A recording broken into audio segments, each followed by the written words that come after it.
دوستو آج ہم آپ کو ایک ایسا عمل بتانے لگے ہیں جس سے غربت نسلوں میں سے ختم ہو جاتی ہے۔ وہ عمل کیا ہے، کس طرح سے کرنا ہے؟ دوستو یہ عمل میں بیان نہیں کر رہا بلکہ یہ عمل امام حسین علیہ السلام بیان کر رہے ہیں۔ امام حسین علیہ السلام نے ایک سائل کو بیان کیا۔ جب وہ سائل امام حسین علیہ السلام کی خدمت میں حاضر ہوتا ہے اور آ کر اپنی غربت کا اظہار کرتا ہے اور امام حسین علیہ السلام اس کی مدد بھی کرتے ہیں۔ دوستو ایک بات ذہن میں رکھیے گا کہ دین کا بتایا ہوا ہر ایک عمل ہماری نجات کا سامان پیدا کرتا ہے، لیکن ستم ظریفی یہ ہے کہ ہم وہ عمل سننے کے بعد بھی کرنا نہیں چاہتے، اور اگر کوئی شخص کر بھی لیتا ہے تو یقین نہیں رکھ پاتا، اور جس کی بدولت وہ اس کا کیا گیا عمل برباد ہو جاتا ہے۔ دوستو یہ بات اپنے ذہن میں محفوظ کر کے رکھ لیجئے کہ دین کا بتایا ہوا ہر ایک عمل ہماری نجات کا سامان پیدا کرتا ہے، اور اس پر بھرپور طریقے سے ایمان رکھا کیجئے، کیونکہ اس طریقے سے آپ کا کیا ہوا عمل آپ کو زیادہ فائدہ پہنچائے گا۔ تو جب وہ سائل امام حسین علیہ السلام کے خدمت میں حاضر ہوتا ہے اور آ کر عرض کرتا ہے کہ مولا میں غریب شخص ہوں، میرے پاس پیسے نہیں ہیں، میری مدد فرما دیجئے، تو امام حسین علیہ السلام اس شخص کو ایک تھیلی دینار کی عنایت فرماتے ہیں، اور جب وہ شخص جانے لگتا ہے تو امام فرماتے ہیں اے شخص یہ دینار تو ختم ہو جائیں گے، مگر میں تجھے ایک ایسا عمل دیتا ہوں جس کے سبب سے کبھی بھی تیری نسلوں میں غربت نہیں آئے گی۔ تو امام حسین علیہ السلام نے فرمایا اے شخص اگر تم چاہتے ہو کہ نسلوں سے غربت ختم ہو جائے تو روزانہ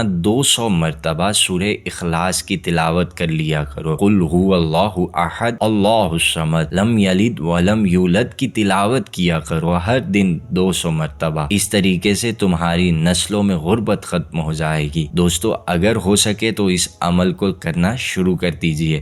اگر چاہتے ہیں کہ غربت ختم ہو جائے تو ضرور کیجئے گا۔ ویڈیو اچھی لگے تو لائک کیجئے گا، سبسکرائب کیجئے گا اور شیئر کرنا مت بھولیے گا۔